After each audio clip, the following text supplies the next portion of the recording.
Power on. You've plugged into Nirvana. Your device is now connected to Boat Stone 650.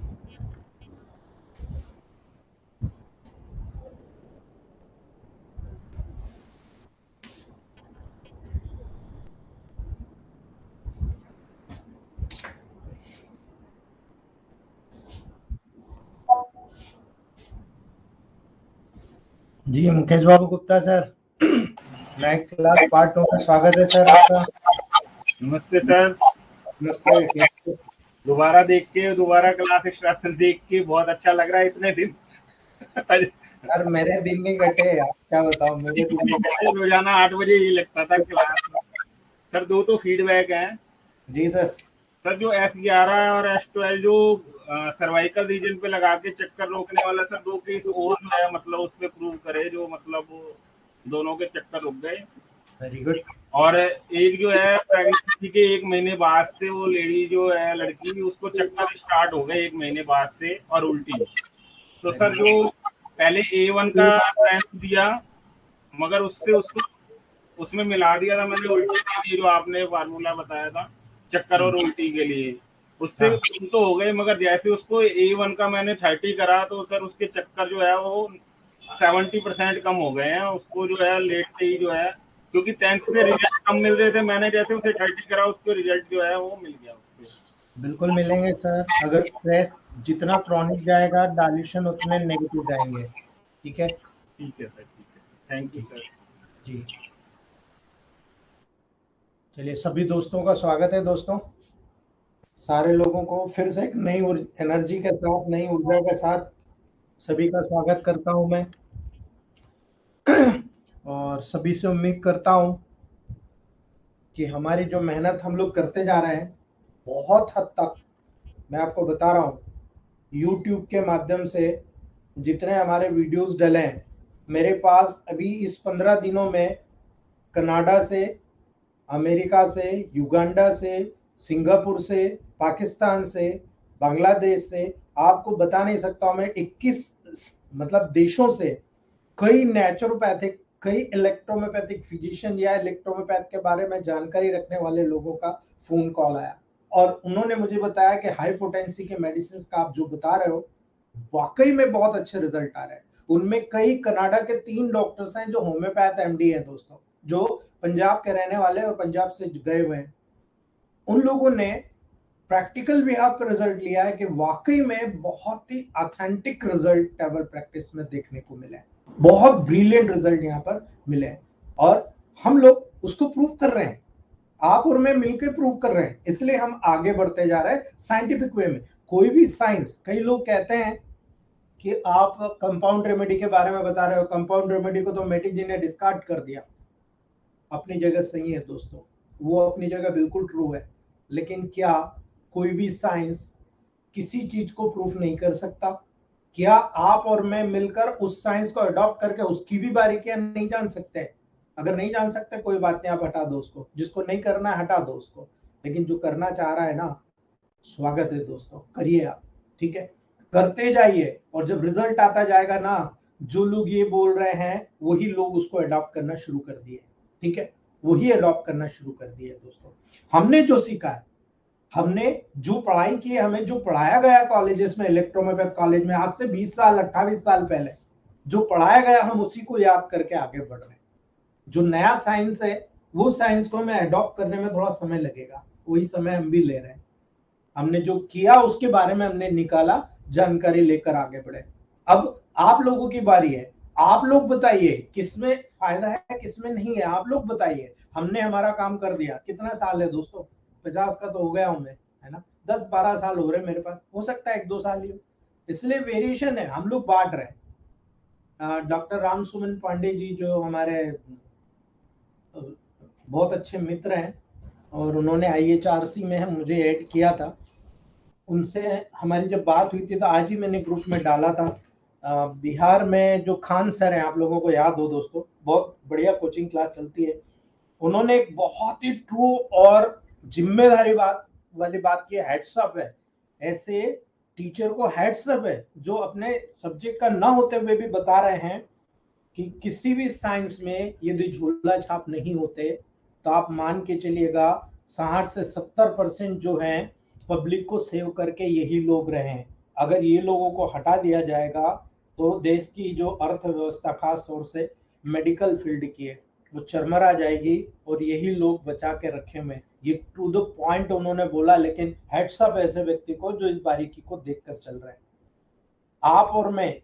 और उसी दिन जब मुझे ये बार बार कहा जाता था, मैं भी उन्हीं में से हूँ दोस्तों, मेरा BHMS, आपके ग्रुप में भी कई लोग BHMS किए हुए हैं, मेरे को हमेशा यही चीज बोलने को आती है कि मुझे आह्वान किया गया था, बार बार मुझे झोला छाप शब्द का यूज किया गया था मेरे लिए, और वो दिन दिमाग में चढ़ गया था कि मुझे ऐसा करना है कि मैं अपने लेवल को भी बचाऊं और अपने कई भाई बहनों को इस लेवल पर ला दूं कि आईना सामने वाले को दिखे। ये आईने में देख लो, झोला छाप बोल रहे हो ना, ये आईने में देख लो आप कहाँ खड़े हो, मैं कहाँ खड़ा हूँ। आज की परिस्थिति ऐसी है दोस्तों, मेरे पढ़ाए हुए 123 लोग BHMS, MBBS और BDS के लेवल पर काम कर रहे हैं, है ना, लेकिन आज भी वो मेरे पास आते हैं और पांव छू के जाते हैं। ये हमने पाया है दोस्तों, ठीक है। अगर एक इलेक्ट्रोमेपैथ डॉक्टर को जो जब शुरुआत किया गया था, इस तरह से हमें बताया गया था, इस तरह से हमारी उत्पीड़न किया गया था, लेकिन आज वही लोग हमारे सामने खड़े हैं और आज सिर झुका के खड़े, नहीं यार तुम्हारा साइंस बहुत आगे है। इसलिए मैं आप लोगों को कह रहा हूं, अपने आप को कमतर मत आके, यू आर द बेस्ट, आपसे बेस्ट कोई हो ही नहीं सकता। आप सब चीज को अडॉप्ट कीजिए। मैं जो बता रहा हूं मेरी टेक्निक है, मैंने इसमें सीखा होगा तो ये आपको बता रहा हूं। कई और लोग कोचिंग क्लासेस चला रहे हैं, अभी तो धड़ल्ले से शुरू हो गई है, ठीक है, धड़ल्ले से। चलो हमने कम से कम ये वालों को इस लायक तो बना दिया कि वो कोचिंग लेकर दूसरों को भी स्टडी करा रहे हैं। बिल्कुल एक्सेप्ट कीजिए, आप हर चीज को एक्सेप्ट कीजिए, हर व्यक्ति को एक्सेप्ट कीजिए, कहीं ना कहीं कुछ ना कुछ चीज आपको नहीं मिलेगी, ठीक है, लेकिन अपना अपना दल याद रखना, अपना जो दिमाग है, अपना जो दिल है, उसको कॉन्सेंट करके चलिए, आपको जहां रिजल्ट मिले ना वहीं हाथ डालिए आप, ठीक है। तो दोस्तों ये मेरा फर्स्ट आप लोगों को एक संबोधन है कि आप अपने आप पर बिलीव कीजिए, और जिस दिन आप अपने आप पे बिलीव करना चालू हो जाएंगे, देख लो धमाका मचने लग गया है। आज का इस क्लास के बाद में मैं आपको एक डॉक्टर अवधेश शर्मा जी का पेशेंट का पूरा डिटेल डालूंगा, ठीक है। Doctor Awadhesh Sharma sir, hats off आपको, बहुत मैजिकल रिजल्ट लिया आपने, पेशेंट का कॉन्फिडेंस देखते को बनता है दोस्त, बहुत बढ़िया, हैट्स ऑफ आपको सर। अगर ये चीजें आप और मैं मिलकर करने लग गए तो मैं मजाक नहीं कर रहा हूं, आते 5 साल बाद ये EH फैमिली के जितने भी मेंबर हैं डंके गाड़ेंगे दोस्तों पूरे हिंदुस्तान में, ठीक है। आप कोई भी, मैं कभी नहीं कहता 19 करो, 147 करो, हाइपोटेंसी 100 करो, कोई दिक्कत नहीं, आपको जो करना हो करो, लेकिन फिलोसॉफिकल पॉइंट पे जहां पर फिट बैठता है वो करो आप, ठीक है। तो चलिए हम फालतू बातें छोड़ते हैं, स्टार्ट करते हैं दोस्तों। आप लोग, मैंने आपको 4 महीने इसीलिए रोका था, 7 महीने का कोर्स हो गया हमारा, ठीक है, बहुत डिटेल स्टडी दिया आपको, आज उसका डेमो बताऊंगा कि मेकिंग कैसे की जाती है प्रोटोकॉल। लेकिन उसके पहले हम लोग बात करते हैं, रोजाना डेली एक डिसीज के मास्टर बनेंगे आप। इसके प्रोटोकॉल जब आप प्रूव करके लाएंगे, आपको कभी भी किसी बुक में इतने प्रोटोकॉल्स नहीं मिलेंगे, क्योंकि हमने सारी बुक्स की स्टडी करी, उनका सार निकाला, उसको प्रैक्टिकल यूज किया, आप में और मैंने मिलके, मैं अकेला नहीं हूं दोस्तों, मैं अकेला नहीं हूं, ठीक है। हमारे ही कई कलीग्स हैं जो इस लेवल पर जुड़े हुए हैं। हमारे जितेंद्र सर, हेड साहब, आपको, आपने पूरे 7 महीने का ब्यूरो जो दिया है, कोई भी व्यक्ति इससे पहले नहीं कर पाया होगा। हेड्स ऑफ जितेंद्र सर आपको, ये सब मिलके किया जा रहा है, और मिलके करने के कारण आज हम स्ट्रांग बनते जा रहे हैं दोस्तों, ठीक है। आप जब इन चीजों को प्रूव करोगे तो आप देखो, मैं एक प्रोटोकॉल में कितने प्रोटोकॉल बता रहा हूं। आप एब्सेस देखते हो तो बॉडी में एब्सेस कहीं भी हो सकता है, ब्रेन में हो सकता है, लीवर में हो सकता है, लंग्स में हो सकता है, किडनी में हो सकता है, ऑफ कोर्स हो सकता है। मैं आपको बार बार कह रहा हूं, अभी भी कह रहा हूं, कई लोग मुझे कहते हैं सर जनरल टॉनिक कैसे चलाना, नेचुरल टॉनिक कैसे चलाना, पावर बूस्टर कैसे चलाना, लिम्फो बूस्टर कैसे चलाना, अब आएगा, अब सब मिलेगा आपको। ऑर्गेनो बूस्टर एक ऐसा हथियार है जिसको पकड़ के लोगों ने इनफर्टिलिटी के केस ठीक कर दिए, उसको पकड़ के गैंग्रीन को ठीक कर दिया, उसको पकड़ के ल्यूकोडर्मा ठीक कर दिया, ठीक है। मुझे नहीं पता, वो प्रोटोकॉल सेट करके वो प्रोटोकॉल से क्यूर करते जा रहे हैं, ठीक है। अभी एक स्टमक कैंसर का बताऊंगा, हमारे ग्रुप के एक डॉक्टर ने मुझे बताया था कि सर मैंने C15 का ऑर्गेनोबूस्टर यूज किया स्टमक कैंसर के लेवल पर, मैं हैरान हूं। जिस पेशेंट को डॉक्टर ने कहा है कि 12 से 15 दिन सेवा कर लो, ये 2 घंटे में भी जा सकता है, 15 दिन में भी जा सकता है। 6.5 महीने हो गए, 6.5 मंथ हो गए। मैं उस डॉक्टर को हर 15 दिन में मैसेज करता, भाई क्या हुआ? सर जिंदा है, कोई दिक्कत नहीं, अच्छे से खाने लगा, लिक्विड डाइट खाने लगा। ये बेस्ट अप्रोच है। हमारे उस डॉक्टर को सलाम। लेकिन उसने मुझे पर्सनली कहा, सर जब तक मैं 1 साल उसको जिंदा नहीं रख सकता हूं, मैं जब तक आपको प्रोटोकॉल नहीं बताऊंगा मैं क्या दे रहा हूं। पूरा उसने मुझे बताया कि देखो ये मैंने तैयार कर रखा है, पूरे उसके वीडियोस तैयार कर रखे हैं। हेड्स अप है आप लोगों को, आप लोग भी बनाइए, ठीक है। मेरे को भी कहा गया कि आप इतनी बड़ी बड़ी डीके हाँकते हो, बोले कई डॉक्टरों ने कहा है, जिसमें एक डॉक्टर का प्रवचन मुझे आज भी याद है, सोशल मीडिया पे मेरे बारे में बहुत कमेंट करता है, ठीक है। वो कहता है कि आपके प्रूफ कहाँ है? मैंने गलती करी जीवन में, प्रूफ कलेक्ट नहीं किया। आप गलती मत करना। एक एक चीज आपके पास प्रूफ के लिए होना चाहिए, एक एक चीज होना चाहिए आपके पास। यही चीज बाद में आपके काम आएगी। जो मेरी नेगेटिविटी है, आपकी पॉजिटिविटी होना चाहिए। यानी आपने अगर हम एक चीज को आपने प्रोटोकॉल को वहां पर प्रमोट कर दिया, मैं समझूंगा कि 10 प्रमोट हो गए आपके, ठीक है। याद रखना दोस्तों। चलिए सबसे पहले शुरुआत करते हैं हम। आज हम जो टॉपिक पढ़ेंगे सेल का, और जब सेल का टॉपिक पढ़ेंगे सबसे पहले हम बात करते हैं एब्सेस की। एब्सेस की बात करते हैं। एब्सेस की जब बात की जाती है, आप में से कौन ऐसा नहीं होगा जिसने एब्सेस को ट्रीट नहीं किया, या एब्सेस को देखा नहीं, एब्सेस के बारे में समझा नहीं। आज मैं आपको एब्सेस विद इन्फ्लामेशन मिक्स करके बताऊंगा, और जब सेल कंप्लीट हो जाएगा ब्लड और लिम्फ के साथ, प्यूरिटी के साथ में, आपको बताऊंगा इन्फ्लामेशन, रिपेयर, रीजनरेशन कैसे होता है, और पूरी सेल्स की मॉर्फोलॉजी बताऊंगा आपको। आज ही मैं विश्वास दिला दूंगा, जो लोग कहते हैं कि ऑर्गन्स की रेमेडी है, आप मुझे बता दो क्या ऑर्गन पहले बना या सेल पहले बनी? टिश्यू उसके बाद बना, उसके बाद ऑर्गन बना। आप मुझे डिसाइड करके बताना, ऑर्गन पे काम करती है तो ऑर्गन पे डायरेक्ट जाके काम करेगी, या सेल के लेवल पर जाएगी, एक्स्ट्रा सेलुलर इंट्रासेलुलर फ्लूइड के माध्यम से जाएगी, उसके बाद टिश्यू में जाएगी, उसके बाद ऑर्गन में जाएगी।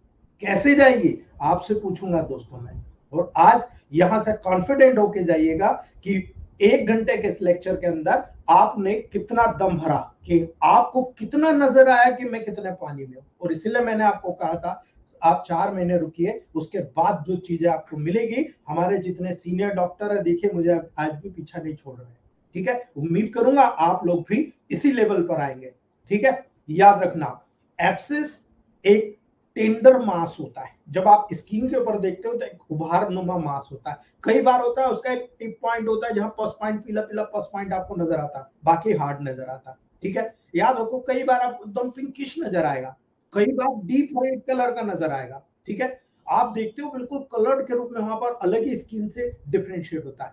प्राय एब्सेस को जब आप टच करते हो दोस्तों, आसानी से फीलिंग करके महसूस कर सकते हो। ये तो आपने एक्सटर्नल पे दिखा तो महसूस कर लिया, लेकिन अगर डीप एब्सेस हुआ तो कैसे महसूस करोगे? बगैर किसी इन्वेस्टिगेशन के कर सकते हो? बिल्कुल नहीं कर सकते हो दोस्तों। याद रखना, एब्सेस जब टेंडर नास होता है तो उसके अंदर की तरफ पस पॉइंट होता है, ठीक है। यानी पस अगर वहां पर डेवलप हो रहा है तो डेब्रिस डेवलप हो रहा है। इसकी फिलॉसफी मैं आगे बता रहा हूं आप लोगों को, लेकिन सबसे एडवांटेज बता रहा हूं, एब्सेस हमेशा पेनफुल होता है। टच करने पर पूरे इन्फ्लामेशन के गुण आपको नजर आएंगे। यानी बॉडी में एब्सेस कहीं भी हो सकता है, क्योंकि जितने भी आपकी स्किन की सरफेस है, इसके ऊपर बैक्टीरिया जो होते हैं ओपनली वहां पर मूवमेंट करते रहते हैं। भाई धूल डस्ट पसीना कहाँ नहीं, किसको नहीं आता, ठीक है। इसलिए बॉडी में एब्सेस कहीं भी हो सकता है।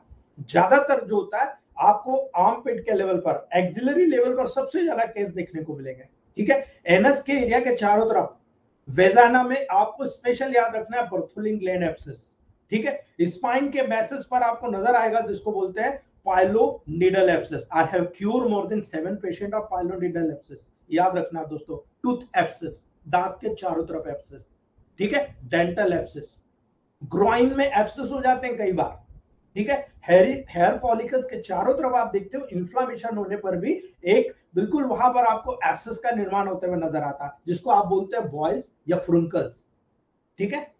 एक ही पंथ कई कांच है दोस्तों।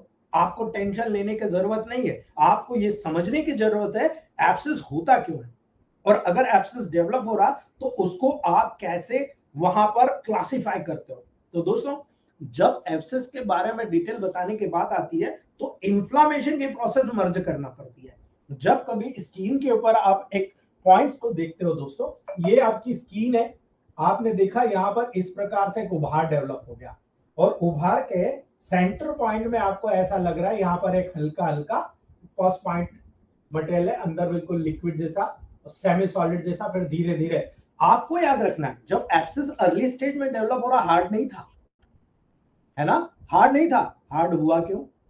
प्रति व्यक्ति जिसे एक पिंपल उत्पन्न होता है दोस्तों, वो डेफिनेटली आगे जाकर एब्सेस होता है। भाई एक्ने में भी आपने एब्सेस देखा है, ठीक है, जब वो हल्का सा छोटा छोटा टीनी या स्टील एब्सेस होता है, छोटा सा एब्सेस डेवलप हो रहा था। एक एब्सेस जब एक नॉर्मल टिश्यू में फॉर्म होता है दोस्तों, जैसे कि स्किन के एक पार्ट में, ठीक है, याद रखना, आपको पता है कि स्किन के उस पार्ट में ऊपर बहुत सारे बैक्टीरिया आपको मर्ज करते हुए नजर आएंगे, और इस बैक्टीरिया को, इस पैथोजेंस को इन्वेडिंग करने का मौका तब मिलेगा तभी एब्सेस होगा। अर्थात कहीं पर कोई इंजरी हुई, कट लगी, वहां पर आसानी के साथ में अंदर खाने को पर्याप्त जगह है दोस्तों, और आसानी के साथ बैक्टीरिया अंदर चला गया। यानी एक ह्यूमन सेल्स को कई बैक्टीरिया कवर करते हैं। आपको बता दूं, एक ह्यूमन सेल्स को 10 बैक्टीरिया प्रभावित कर पाता है, एक अकेला बैक्टीरिया सेल को प्रभावित नहीं कर सकता, सेल का डिफेंस मैकेनिज्म उसको खत्म कर देगा। तो आपको ये पता होना चाहिए कि 10 बैक्टीरिया एक ह्यूमन सेल्स को डैमेज करता है, और यही कारण है दोस्तों, जब स्किन के सरफेस पर कट या इंजरी होती है, यूजुअली बैक्टीरिया बॉडी के अंदर इंटर कर जाता है। जब ऐसा होगा तो क्या होगा, आपका इम्यून सिस्टम क्या कर रहा है, first line of defence mechanism वहां मौजूद है, और जब ये टिपिकली वहां पर जाएगा तो याद रखना है दोस्तों, वहां पर फर्स्ट लाइन डिफेंस मैकेनिज्म के द्वारा बैटल होगा, और जब बैटल होगा तो आप याद रखिएगा वहां पर गुड और बैड बैक्टीरिया दोनों मौजूद होते हैं। तो यहाँ पर जो अच्छे बैक्टीरिया होते हैं, और जब वहां पर उस लेवल पर फाइट करते हैं तो कई अच्छे बैक्टीरिया भी मरते हैं, कई टिश्यू की अच्छी सेल भी मरती है, कई बुरी सेल भी मरती है, ये सब आपस में मिलकर डेब्रिस का निर्माण करते हैं, जिसको आप पस बोलते हो। याद रखना दोस्तों, ये पस फॉर्मेशन का एक सिद्धांत है, लेकिन हमें याद रखना है इस पस फॉर्मेशन वाली जगह पर इम्यून सेल होगी, डेड टिश्यूज होंगे, उनका मिक्सचर होगा, और ये एक इंजुरी के रिस्पांस के परिणाम स्वरूप टीसी से जब वहां पर टिश्यू डैमेज होगा, छोटे से केमिकल्स वहां पर रिलीज होना शुरू करेगा। अब ये केमिकल का क्या रिलेट हुआ दोस्तों, याद रखना, ये जो स्मॉल केमिकल्स वहां पर लोकल एरिया में रिलीव होता है, इसको बोलते हैं आप साइटोकाइंस। याद रखना, tumour necrosis factor, interleukin 1, interleukin 6, interleukin 17 और कीमोकाइंस, ये एक प्रकार से अट्रैक्टेंट्स होते हैं। अट्रैक्टेंट्स मतलब ये जब रिलीज हुए तो बॉडी की जो डिफेंस सेल्स होती है, neutrophil, lymphocyte, monocyte, macrophages, mast cells, इनको सबको पता लग जाता है, जो फेगोसाइटिक सेल्स होती है, ये बॉडी में कहीं भी रहे, इनको पता लग जाता है कि वहां पर्टिकुलर प्रॉब्लम हो रही है, वहां पर कोई एब्सेस हो गया, कोई इन्फ्लामेशन हो रहा है। तो क्या होगा दोस्तों, जब ये वहां पर रिलीज होगा, इम्यून सेल्स को ये अट्रैक्ट करेगा, और जैसे इम्यून सेल्स को अट्रैक्ट करेगा दोस्तों, वहां पर ये साइटोकाइंस भी वहां पर क्या करेंगे, कैपिलरी को डायलेट करना शुरू करेंगे। कहां पर, जहां पर एब्सेस डेवलप हो रहा है, और उस दौरान उस साइड पर ज्यादा से ज्यादा ब्लड डायलेट होने के कारण ज्यादा से ज्यादा ब्लड कलेक्ट हो रहा है। अब ज्यादा से ज्यादा ब्लड कलेक्ट होगा तो क्या होगा दोस्तों, जब ब्लड वहां पर कलेक्ट होगा तो ज्यादा से ज्यादा ब्लड कलेक्ट होने के कारण जितनी WBC है, जितनी इम्यून सेल्स है, सब वहां पर टिश्यू में गोते लगाने लग जाएगी। यहाँ ब्लड सर्कुलेशन सही, वहां कूद गई, और बाकी ब्लड सर्कुलेशन वापस अलग निकल गया, फिर नहीं नया ब्लड आया, वो वहां से सेल्स आई, वहां कूद गई। अब ये सेल्स इन्वॉल्व हो गई इन्फ्लामेशन के प्रोसेस में। याद रखना दोस्तों, ये जो कंडीशन होती है, ये कैपिलरीज को बहुत ज्यादा लीकी बना देती है, बहुत ज्यादा वहां पर लीक होता है, याद रखना। और यही कारण है दोस्तों, जब WBCs उस टिश्यूज के एरिया में जाने लगती है दोस्तों, तब वहां पर सेल न्यूट्रोफिल सबसे पहले अटैक करती है दोस्तों, और यही केमिकल को रिलीज करती है, एंजाइम्स को रिलीज करती है, जो किसी भी प्रकार के बैक्टीरिया को नष्ट कर सकता है लाइसोसोम एंजाइम के माध्यम से, फेगोसाइटिक प्रोसेस के माध्यम से। ये पढ़ेंगे आगे हम, लेकिन यहाँ एब्सेस की बात है, इसलिए हमें पता होना चाहिए दोस्तों। याद रखना, जितने भी डेड मटेरियल्स को बनाएगी, ये एक प्रकार का स्पेशल टाइप का दोस्तों एक्यूट इन्फ्लामेटरी रिस्पांस होता है, जिसे मेडिकल टर्मिनोलॉजी में हम और आप क्या बोलते हैं, सपोरेटिव इन्फ्लामेशन, यानी पस का पड़ जाना। इस व्यक्ति को बार बार बॉयल्स हो रहे हैं, बार बार एब्सेस हो रहे हैं। आप देखो रिकरेंट होता है। क्यों होता है रिकरेंट? आपको यह भी जानना पड़ेगा कि रिकरेंट क्यों होता है। लेकिन अगर आपने ऑर्गेनोबूस्टर C1, C3 या C5 में से कोई भी एक दिया है, आपको कहने की जरूरत नहीं है। जो भी पेशेंट का आप ट्रीटमेंट करोगे वो यही बोलेगा, साहब पहले तो मुझे रिकरेंट होता था, लेकिन इस बार तो ये फोड़ा पक फूट के साफ हो गया, उसके बाद तो मुझे रिकरेंट नहीं हुआ। क्योंकि आपको समझ में आ जाएगा इस लेक्चर के बाद में आपने किया क्या। ठीक है, याद रखिएगा दोस्तों, जब भी कभी इस प्रोसेस में एक वहां पर हार्डनेस डेवलप हो रही है तो इसका मतलब क्या है?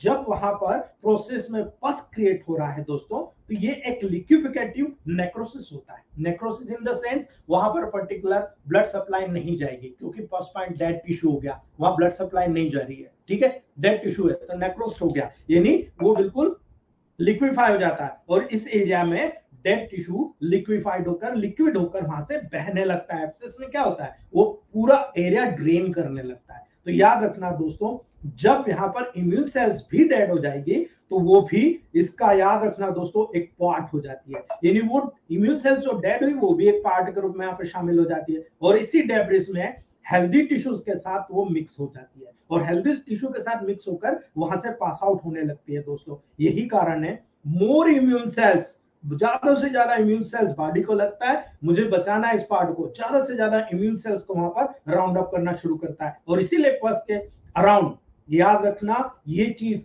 मैं बता रहा हूं कि हार्ड क्यों हो रहा है, इसी का अराउंड, पस के उस पूल के अराउंड जो पूरा एक एब्सेस का पार्ट बना है उसके अराउंड फाइब्रिनोजन, याद रख लेना, भूलना मत। ये जो हार्ड मास क्यों बना?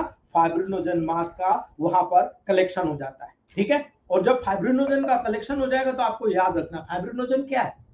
जब आप ब्लड क्लॉटिंग पढ़ते हैं, तेरा फैक्टर पढ़ते हैं, तो उसमें फाइब्रिनोजन भी होता है। ठीक है, ये एक सेम प्रोटीन होता है जो आपस में इस प्रकार से होल्ड करके रखता है, ब्लड क्लॉट को बनाने का काम करता है। और ये एक प्रकार से बैरियर का काम करेगा, और जब बैरियर के रूप में काम करेगा तो कैसे करेगा? हार्डनेस के रूप में करेगा। इसीलिए यहां भले ही आपको नजर आ रहा है कि लिक्विड भरा हुआ है, लेकिन इस लिक्विड के चारों तरफ यहाँ पर जो पर्टिकुलरली एक बैरियर बन जाता है फाइब्रोजन का, और ये फाइब्रिनोजन एकदम हार्ड मास का रूप में प्रोटीन होता है। ठीक है, और हार्ड प्रोटीन होने के कारण ये हार्ड लगता है। माइंड इट, फाइब्रिनोजन के कारण हो रहा है, याद रख लेना। यही कारण है दोस्तों, कभी कभी फाइब्रिन की शीट जो होती है सेप्टेशन के साथ होती है, सेपरेशन को फॉर्म करती है, लोक्यूलेशन को फॉर्म करती है, अर्थात छोटे छोटे दूर पर लोक्यूलेशन होता है, पस के पॉकेट को एब्सेस के रूप में फॉर्म करती है दोस्तों। और यही कारण है पस में बड़ी मात्रा में क्या होता है? डेड मटेरियल होता है, फिर भी वहां plenty of live bacteria, dead bacteria, cell debris पाया जाता है दोस्तों, जो कि इसको बहुत हाईली इंफेक्शियस बनाता है। यदि एक प्लेस से दूसरे प्लेस में ये स्प्रेड होता है, आप देखिए आर्या जो होते हैं, बॉयल्स होते हैं, कार्बोनकल्स होते हैं, फ्रुंकल्स होते हैं, आप देखो मल्टीपल होता है, एक नहीं रहता है एक जगह। कई बहुत किस्मत वाले होते हैं जिनको एक ही एब्सेस होता है, जगह जगह निकल आते हैं। और याद रखना, जब ये बैक्टीरिया के कारण हो रहा है तो बैक्टीरिया कोई ब्लड में जब एक बार सर्कुलेट हो गया तो फैल जाएगा। इसलिए याद रखना, एब्सेस में पाया जाने वाला मोस्ट कॉमन बैक्टीरिया आपको याद रखना है। ठीक है, स्पेशली स्किन में या अंडरलाइन जो सॉफ्ट टिश्यूज में होते हैं, यहां पर सबसे कॉमन बैक्टीरिया क्या होता है? Staphylococcus Orius. ठीक है, स्टेफाइलोकोकस ओरियस सबसे डेंजरस बैक्टीरिया होता है दोस्तों, जो बहुत आसानी से कोई भी इन्फेक्ट, इंजुरी लगना, चोट लगना, स्क्रैच लगना, जहां ब्लड बाहर की तरफ निकल आता है उस दौरान बहुत तेजी के साथ आपकी बॉडी में एंटर कर जाता है। स्टेफाइलोकोकस जो ओरियस होता है एक एंजाइम कोगुलेस को रिलीज करता है। ये एक एंजाइम को रिलीज करता है जिसको कोगुलेस बोलते हैं, जो कि फाइब्रिनोजन वाल को, अब ये जो कड़कपन हो गया ना, इस फाइब्रिनोजन वाल को दोस्तों याद रखना, उसको फाइब्रिनोजन वाल को बिल्डिंग के प्रोसेस में और ज्यादा बढ़ोतरी कर देता है, इसको और ज्यादा हार्ड बना देता है। और स्किन के नियर होने पर, स्किन के जस्ट पास होने पर दोस्तों, एब्सेस के संबंध में जब ये बॉडी में स्क्रैच लगकर डीपर, मान लो डीप वाउंड हुआ, तो आप सोच लो दोस्तों डीपर पार्ट में भी चला जाएगा। और यही कारण है स्पेस ऑलरेडी जो वॉल्ड अप हो चुकी है, जो फट चुकी है, वहां तो बहुत कॉमन रूप से आपको दोस्तों पूरा डीप सीटेड वाउंड के रूप में ये देखने को मिलता है। इसलिए याद रखना दोस्तों, प्राय स्पेसिस ऑलरेडी जो वॉल्ड ऑफ हो चुकी होती है वहां पर ये डेवलप होता है। आपको मैं बहुत सारे केस बता सकता हूं, उदाहरण के साथ बताऊंगा, लेकिन सबसे पहले बात करते हैं यदि किसी को रिकरेंट एब्सेस हो रहा है। मैंने अभी कहा ये फाइब्रोनोजन वाल को तोड़ना बहुत जरूरी है। ऑर्गेनोबूस्टर C3, C5 and C1, this three medicine is very good medicine. आप इन्हें D7 में तीनों को, किसी को भी दो को दे दो, आप C1 या C3 दे दो अगर अर्ली स्टेज में हो तो। अगर क्रॉनिक है, गैंग्रीन है, बहुत ज्यादा एब्सेस हो चुका है, हमारे ग्रुप में 3 ऐसे धुरंधर बैठे हुए हैं दोस्तों जिन्होंने इतना क्रिटिकल, एक सविता मैम महाराष्ट्र से, हेड्स अप सविता मैम, फिर से याद कर रहा हूं आपको, अभी अवधेश शर्मा जी की, और मेरे कसराव सेमिनार में पधारे जितने भी डॉक्टर्स थे जिन्होंने ढेर लगा दिए थे मोबाइल में, देखो गैंग्रीन, देखो गैंग्रीन। ये प्रोटोकॉल आप लोगों का है दोस्तों, आपकी मेहनत है, इसलिए याद रखना आपने वो चीज को समझी है। यदि यहां से एब्सेस बस्ट होकर निकल गया तो वहां पर क्या बना, कैविटी बना, और कैविटी में लाइव और डेड बैक्टीरिया दोनों, और यही कारण है ज्यादा से ज्यादा रिकरेंट होने की संभावना बढ़ जाएगी। ठीक है, इसीलिए रिकरेंट होने की संभावना अगर ना बढ़े, इसीलिए हमें हील करके कहां से आना पड़ेगा, ऊपर से नीचे या अंदर से बाहर की तरफ, ऑफ कोर्स अंदर से बाहर की तरफ, और यही काम हमारा गैंग्रीनल फूड ऑर्गेनोबूस्टर C3 करता है। क्यों? अगर आप C5 ऊपर से चलाते हो तो यहां पर देखिए आप, ये देखिए आप, ये लिखा है S3C3L1Y D4 old, S5C5L1Y D4 new, कहां पर, एक्सटर्नल अप्लाई। याद रखना इस बात को, जब कभी भी S3C3L1Y D4 को जितने भी ओल्ड एब्सेस होते हैं, ओल्ड वाउंड होता है, वहां पर एक्सटर्नल अप्लाई करा दीजिए, फोड़ फाड़ के साफ कर देगा, दोबारा नहीं होने देगा, याद रखना। दूसरी बात, S5C5L1Y D4 न्यू, जितने न्यू अभी भी डेवलप हुआ है एब्सेस, डरने की जरूरत नहीं, C5 S5L1Y D4 लगा दीजिए, आप एक्सटर्नल लगा दीजिए, हॉट कंप्रेस दे दीजिए, तुरंत फोड़ फाड़ के एक बार में निकालेगा, दोबारा उसी को कोल्ड कंप्रेस कराइएगा, यहां पर वाई हटा के जी कर दीजिएगा, आपको कुछ करने की जरूरत नहीं है, कंप्लीट आपका पेशेंट क्योर नहीं हो जाए तो मुझे कहिएगा। इसका एक बहुत रिसेंट उदाहरण मेरे सामने आया दोस्तों, गॉल ब्लैडर स्टोन होता है, याद है आपको? यदि गॉल ब्लैडर में कोई स्टोन होता है तो वो क्या करता है, gall bladder stone bile duct को ब्लॉक कर देता है। ठीक है, अब बाइल स्टोन ब्लॉक कर रहा है कहां पर, स्मॉल इंटेस्टाइन में जाने के लिए, लेकिन स्मॉल इंटेस्टाइन से जो बैक्टीरिया होते हैं वो तो सब जगह मूवमेंट करते हैं, ये स्मॉल इंटेस्टाइन से जो बैक्टीरिया होता है आसानी से स्टोन के पीछे आकर कलेक्ट होने लग जाते हैं। ठीक है, और जब कलेक्ट होने लग जाएंगे, जो गॉल ब्लैडर में कलेक्ट हो जाते हैं, और यही इंफ्लामेटरी रिस्पांस जनरेट करते हैं, और प्राय एक लीवर एब्सेस, एक गॉल ब्लैडर एब्सेस के रूप में सामने आता है। हम क्या समझते हैं यार, कुछ ना कुछ वहां हो गया, गड़बड़ हो गया, लेकिन क्या हो गया किसी को नहीं पता। अब आप लोग क्लियर हो जाना, अगर ऐसा होता है लीवर एब्सेस का प्रोटोकॉल दे देना, मैं डंके के चोट पे बोलता हूँ गैंग्रीनल फूड दे देना, 100% ठीक हो जाएगा। याद रखना दोस्तों, मैंने ठीक किया इसलिए आपको बता रहा हूँ। टिपिकली ये डीप इन्फेक्शन का एक उदाहरण है, ये एक मिक्स एरोबिक बैक्टीरिया की कंडीशन वहां पर होती है, जहां मौजूद जितने भी ऑक्सीजन की कैपेसिटी होती है ये लोग यूज कर लेते हैं, और केवल एनारोबिक बैक्टीरिया इसकी एब्सेंस पे वहां पर लाइव होता है, जो ऑक्सीश्वसन यानी ऑक्सीजन की उपस्थिति में काम करते हैं, सारे ऑक्सीजन का उपयोग कर लिया, अब आगे सर्कुलेशन हो ही नहीं रहा तो ऑक्सीजन कहां से मिलेगी, नहीं मिलेगी, तो वहां पर क्या, कौन से बैक्टीरिया ग्रो करेंगे, एनारोबिक बैक्टीरिया। और यही कारण है दोस्तों, एब्सेस के जितने भी सिम्टम होंगे वो टिपिकली इन्फ्लामेशन के साइन के रूप में आपको देखने को मिलता है। और इन्फ्लामेशन के साइन क्या होता है आगे हम स्टडी करेंगे, लेकिन आपको बता रहा हूं, रेडनेस, पेन, स्वेलिंग, उडीमा, फीवर, ये क्या है, ये सारे के सारे सिम्टम आपको आता है। स्किन पर जब कोई एब्सेस डेवलप होता है दोस्तों, एक समय के बाद में पुनः हो जाते हैं, है ना, इसीलिए टिश्यू का ब्रेकडाउन होता है, और ब्रेकडाउन होकर जो व्यक्ति बहुत ज्यादा वीक इम्यून सिस्टम के होते हैं, अब आजकल आप देख लो एंटीबायोटिक का चलन है, अभी भी आंखें आई है एंटीबायोटिक धड़ल्ले से बिक रही है ना, अब इससे क्या लेना देना भाई, ये तो एक एडिनो वायरस का इन्फ्लामेशन है, और इसके लिए तो, वायरल के लिए तो कोई एंटीबायोटिक काम ही नहीं कर रही है, फिर आप क्यों बेच रहे हो भाई, पेशेंट मांग रहा है दे रहे, यही तो स्थिति है दोस्तों। लेकिन 1293 पेशेंट्स को आई ड्रॉप दिया है विदिन, और इंटरनल दिया है S12, C7, A3 और WG, थर्ड डायल्यूशन और B की 2 ड्रॉप, उसके अतिरिक्त कुछ नहीं दिया। एक 15-15 ml में पेशेंट 3 से 5 दिन में क्यूर हो गया, मैं खुद क्यूर हो गया हूं दोस्तों। इसलिए याद रखना, इम्यून सिस्टम जिनका वीक होता है, न्यूबॉर्न जिनको कीमोथेरेपी लग रही है, वो बहुत ज्यादा हाई रिस्क में होते हैं स्टेफाइलोकोकस इन्फेक्शन के प्रति दोस्तों। इसीलिए याद रखना दोस्तों, जब ये बैक्टीरिया डीप में आकर ब्लड के माध्यम से टिश्यू में आ जाते हैं, अपने इन्फेक्शंस को क्रिएट करते हैं, और जब टिश्यू से ब्लड में आ जाता है तभी फीवर और वॉमिटिंग का साइन आपको देखने को मिलता है। माइंड इट, अगर ब्लड से टिश्यू में जा रहे हैं कोई दिक्कत नहीं है, आप बहुत इजीली क्योर कर सकते हो, लेकिन टिश्यू से अगर ब्लड में चले गए तो याद रखना फीवर और वॉमिटिंग के साइंस तुरंत डेवलप हो जाएगा। यानी एब्सेस है, फीवर और वॉमिटिंग हो रहा है, आप तुरंत ब्लड को प्यूरिफाई कीजिएगा। अगर नहीं कर पाएंगे, वहां पर लिम्फो बूस्टर का बहुत बड़ा रोल है, गैंग्रीनल फूड का बहुत बड़ा रोल है। याद रखना इस बात को दोस्तों, अगर आप ये याद कर लेंगे बहुत इजीली आपको यहाँ पर नजर आ जाएगा। ठीक है, तो याद रखना एब्सेस का जब आप सिम्टम देखते हो, कॉज देखते हो, तो बहुत सिंपल मैंने आपको बता दिया दोस्तों, सीबीएस ग्लैंड या स्वीट ग्लैंड का ऑब्स्ट्रक्शन होना, ऑयल के द्वारा ऑब्स्ट्रक्शन होना, स्किन के पंक्चर होने पर या माइनस आउटबर्स्ट होने के कारण, माइनर ब्रेक होने के कारण, हेयर फॉलिकल्स के इन्फ्लामेशन होने पर आपको आसानी के साथ एब्सेस होता हुआ देखने को मिलता है। वह आपको देखने की जरूरत है, समझने की जरूरत है।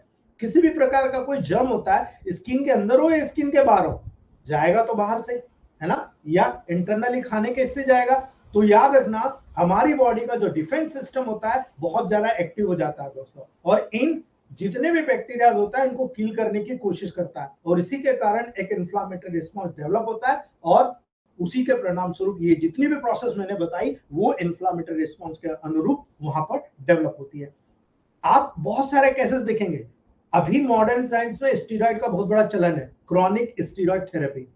ठीक है, आप देख रहे हो कीमोथेरेपी, डायबिटीज के लेवल पर देख लो आप, कैंसर के लेवल पर देख लो आप, एड्स के लेवल पर देख लो आप, सिकल सेल डिसीजेस के लेवल पर देख लो आप, ल्यूकीमिया के लेवल पर देख लो आप, क्रॉन्स डिसीज जो एब्डोमेन से हो रही उसमें भी एब्सेस डेवलप हो रहा, पेरिफेरल वेस्कुलर डिसऑर्डर देख लो आप, अल्सरेटिव कोलाइटिस देख लो आप, सीवियर बर्न के केसेस देख लो आप, ठीक है, सीवियर ट्रॉमा का केसेस देख लो आप, एल्कोहलिज्म जो बहुत ज्यादा अल्कोहल का सेवन करता है उनमें भी आपको देखने को मिल रहा है, या याद रखना दोस्तों जो बहुत ज्यादा आईवी ड्रग एब्यूजर्स होते हैं जितने भी, उनमें बहुत ज्यादा एब्सेस आपको देखने को मिलेगा। इसलिए याद रखना एब्सेस के लेवल पर केवल इन्फ्लामेशन के परिणाम स्वरूप उसके आसपास के टिश्यूज के फंक्शन को अफेक्शन करते हुए केस आपको देखने को मिलेगा, एब्सेस कहलाएगा। याद रखना जितने भी माइक्रो ऑर्गेनिज्म होते हैं वो यहाँ पर इन्वॉल्व होते हैं, इसीलिए याद रखना एब्सेस एक पेनफुल सोलोन लंप के रूप में आपके सामने आ रहा है, और इसीलिए दोस्तों जब पर्टिकुलरली डायग्नोसिस करते हो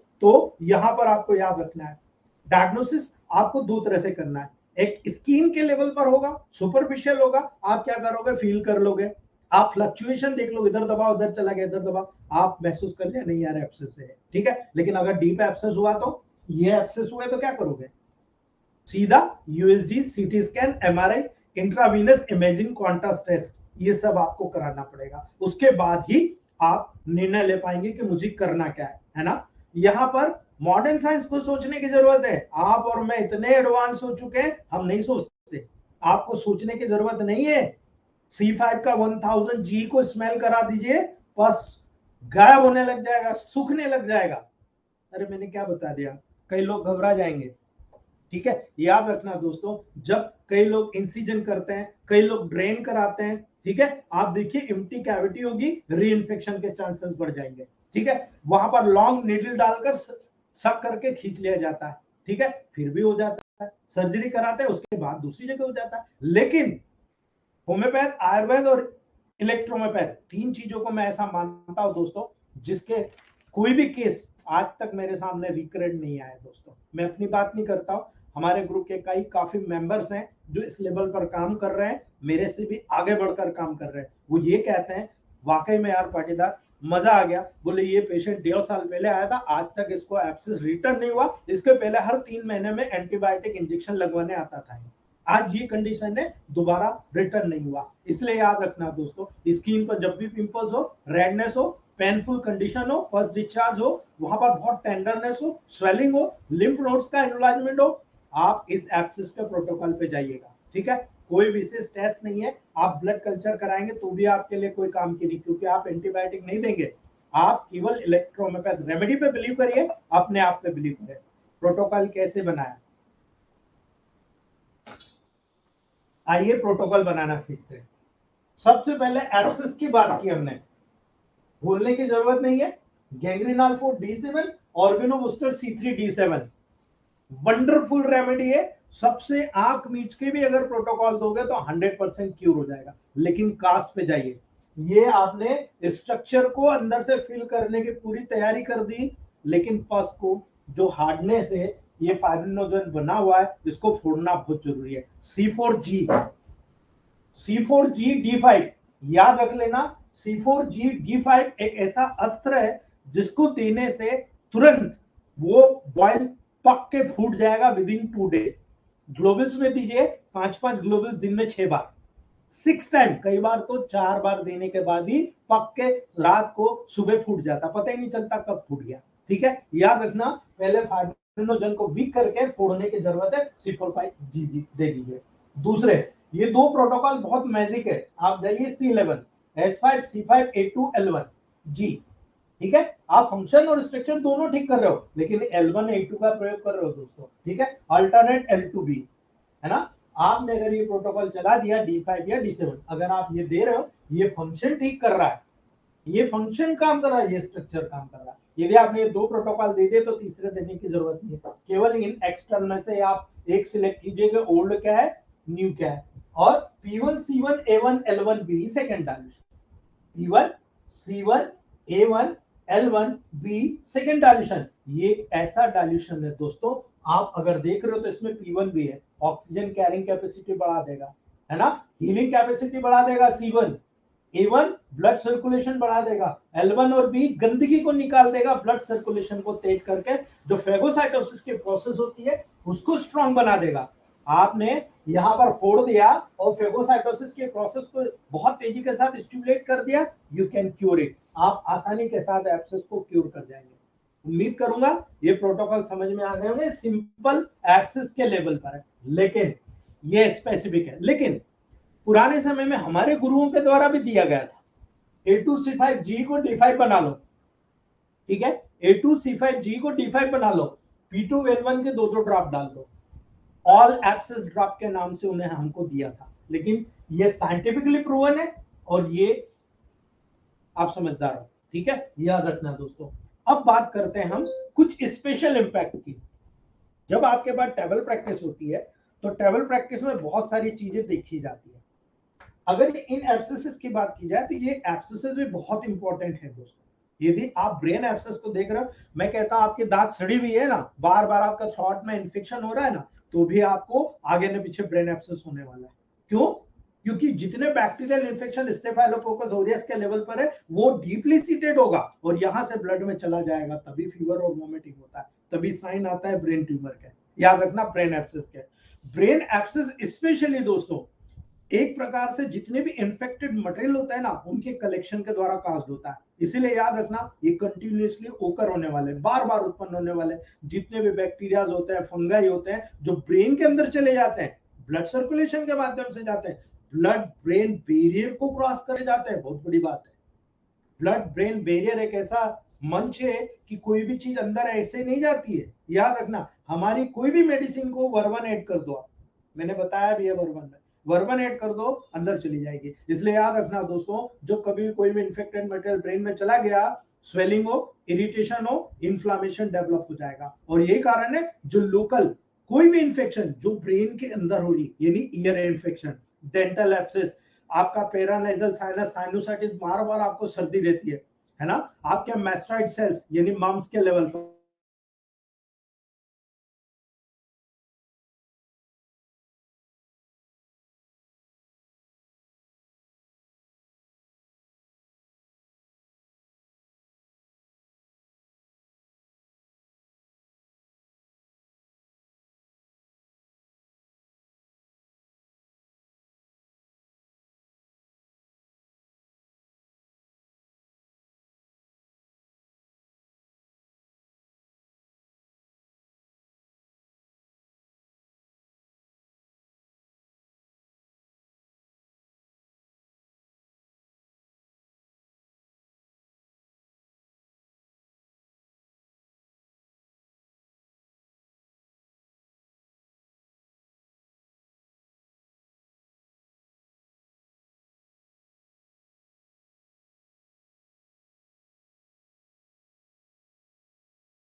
चलिए दोस्तों शुरू करते हैं हम लोग। थोड़ा सा लाइट के कारण प्रॉब्लम आ रहा है। चलिए, तो ये प्रोसेस आपको स्पेशल याद रखना है कि जिन जिन लोगों में इम्यूनिटी की प्रॉब्लम आती है दोस्तों, स्पेशली अगर आप बात करेंगे जिन लोगों में बैक्टीरियल इन्फेक्शन हो रही है, जिन लोगों में फंगल इन्फेक्शन हो रही है, वहां पर किसी भी तरह से एब्सेस ब्रेन में जा सकता है और इसीलिए वहां पर आपको स्पेशल ध्यान रखना है। अगर ब्रेन की सेल पे बात करें तो C1 से बेटर कोई प्रोटोकॉल नहीं। अगर ब्रेन की बात करें, उसका स्वयं का ब्लड ब्रेन बैरियर है, ब्लड प्यूरिफिकेशन बहुत इंपॉर्टेंट है, A3। और बगैर F1 के तो आप मालूम है ब्रेन पे एकमात्र मेडिसिन डायरेक्टली काम करती है F1, और G आपको इसलिए करना है, इन्फ्लामेशन है, हील करना है।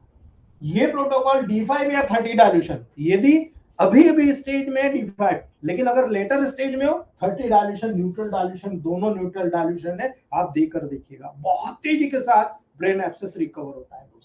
अभी डॉक्टर संदीप त्रिवेदी जी हमारे उज्जैन के हैं, उनका एक केसेस है, ऑन द स्पॉट है, मैं आपको बता सकता हूं दोस्तों, पिछले 1.5 साल से बिस्तर पर है और फर्स्ट टाइम ऐसा हुआ है ऑर्गेनो बूस्टर C1 का ये प्रोटोकॉल देने के बाद में पेशेंट ने आंख खोली है। आप कहो तो मैं भी व्हाट्सएप में शो कर सकता हूं आपको, पेशेंट ने आंख खोल दी है। ये सबसे बड़ा फीडबैक है हम लोगों के लिए। दूसरा, यहाँ पर C5N1WD5, अब देखो यहाँ हमने उल्टा कर दिया, या C1 के साथ G जोड़ा है क्योंकि ब्रेन की तरफ है, लेकिन आपको याद रखना है नर्व का टिश्यू कभी भी डैमेज होता है तो C5 एकमात्र मेडिसिन है जो किसी भी नर्व के डैमेज को सुधारती है। इसलिए C5N1W को आपने ऐड कर दिया तो आप याद रखना D5 या 30 डायल्यूशन में देंगे, नर्व को डिजनरेट कर देगा, तो ब्रेन के लेवल पर आप सीधा यहाँ पर काम, ठीक है। C5N1WD5 में स्मेल करा दीजिए आप, और ये स्मेल का नतीजा है वो पेशेंट रिकवरी के स्टेज पर आ गया है। C5N1W की स्मेल कराने से वो भी D5 में स्मेल जो प्रोटोकॉल दे रहे हैं उसी के लेवल पर स्मेल कराया गया और रिकवरी का स्टेज पर आ रहा है। बहुत जल्दी मैंने खुद डॉक्टर संदीप त्रिवेदी सर आप लोगों को फीडबैक डालेंगे दोस्तों, ये मेरा प्रॉमिस है आपको, ठीक है। दूसरी बात, लीवर एब्सेस की बात करते हैं, कारण मैंने आपको बताया, लीवर अगर एब्सेस होता है तो दो कारण, पैरासाइट भी होता है और बैक्टीरिया फंगस भी होता है। इसलिए S2, C5, F1G, D5 या 30 पोटेंसी बहुत मस्त, बहुत इंपॉर्टेंट प्रोटोकॉल्स हैं जो केवल D5 या 30 डायल्यूशन में देकर आप रिकवरी ला सकते हो। बहुत इजी रिकवरी होती है दोस्तों। लंग्स का एब्सेस हुआ, आपको बोलने की जरूरत नहीं, S1P1C5G D5 में या 30 डायल्यूशन में, या स्वयं गैंग्रेनल फोर्ट दे दोगे और ऑर्गेनो बूस्टर C2 दे दोगे तो भी काम हो जाएगा। लेकिन मेरा मानना है अगर आप फंक्शनल प्रोटोकॉल निकालना चाहते हो, S1P1C5G ये वो प्रोटोकॉल है जो डायरेक्टली हमारे माइंड से इंडिकेट होता है कि ये D5 या 30 में देने पर क्यूरिंग कैपेसिटी बहुत फास्ट होती है दोस्तों। बस ये आपको और मुझे समझने की जरूरत है दोस्तों। एब्सेस ऑफ किडनी बोलने की जरूरत नहीं है, S2C6G D5 या 30 डायल्यूशन में बहुत अच्छी मेडिसिन है जो यहां पर काम करती है, लेकिन ये सिलेक्टेड रेमेडीज है जो डायरेक्टली इंडिकेट होगी। आपको केवल एक मैं तरीका बता रहा हूं कि ये मेन मेडिसिन है, पेशेंट आपके सामने बैठा है, मेरे सामने नहीं बैठा, प्रोटोकॉल आप पूछते हो तो मैं मेरे हिसाब से बता रहा हूं, पेशेंट आपके सामने बैठा, सिम्टम डिफरेंट हो सकते हैं, वेरिएशन भी हो सकते हैं। यदि आपको कोई प्रोटोकॉल पूछना है रिपोर्ट के बिहाफ पर, कोई प्रोटोकॉल का आंसर मैंने आज तक न दिया है न कभी दूंगा। क्लियरली आपको बता रहा हूं, आप नेगेटिव में जाओगे, हमेशा नेगेटिव में जाओगे। कोई भी सीनियर आपको इसीलिए प्रोटोकॉल नहीं बताता है क्योंकि उनको पता है हमारी टेक्निक है, ये पेशेंट की रिपोर्ट है, आप उसको ऑब्जर्वेशन कीजिए, ऑब्जर्वेशन करके प्रेजेंट कंडीशन में क्या है, रिपोर्ट तो 2 साल पुरानी भी हो सकती है ना, आप प्रेजेंट कंडीशन में क्या है वो देखिए, अभी की कंडीशन में क्या सिम्टम है वो देखिए, और उसके बाद में आप पूछिए कि हाँ साहब ये पुरानी कंडीशन है, उसको ये प्रॉब्लम थी और अभी में ये कंप्लेन है और उसका ये प्रोटोकॉल बन रहा है, ठीक है। तब आपको प्रोटोकॉल सही समझ में आएगा, आप बहुत अच्छे तरीके से बना पाओगे। तो दोस्तों ये था फर्स्ट डेमो एब्सेस का। नेक्स्ट हम लोग बात करते हैं हमारा सेल्यूलर।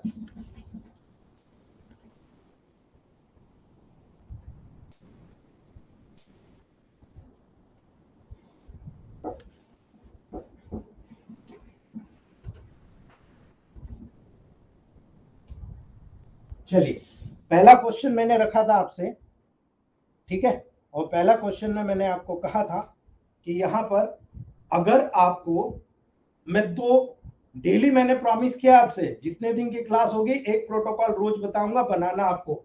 आज मैं आपको दो चीजें बताने वाला हूं, इनका रेशियो मैं आपको डाल दूंगा, मल्टीविटामिन 1 एंड मल्टीविटामिन 2।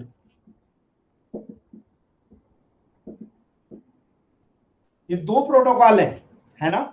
आप लोगों को सबको पता है, बहुत दिनों से आप लोग डिमांड कर रहे थे, लेकिन मैंने जानबूझ के नहीं बताया क्योंकि बहुत सारी चीजें हैं जो आपको समझने की है। यहाँ पर S5C5 F1 S6C6 RE बहुत कंफ्यूजन है, लेकिन इतना स्ट्रॉन्ग बिहेवियर है इसका। ल्यूकोडर्मा, हमारे महाराष्ट्र के देवरे सर के साथ में एक डॉक्टर आए, उन्होंने कहा कि सर आपका मल्टीविटामिन 1 और 2 ल्यूकोडर्मा ठीक कर रहा है। मुझे नहीं मालूम था दोस्तों, मैंने कभी ल्यूकोडर्मा पे नहीं दिया, लेकिन वो डॉक्टर खुद बोल के गए कि मैंने कई पेशेंट्स में ल्यूकोडर्मा में दिए और ये दोनों प्रोटोकॉल से ल्यूकोडर्मा ठीक हुआ। अब आप मुझे बताइएगा इसमें ल्यूकोडर्मा की मेडिसिन है क्या?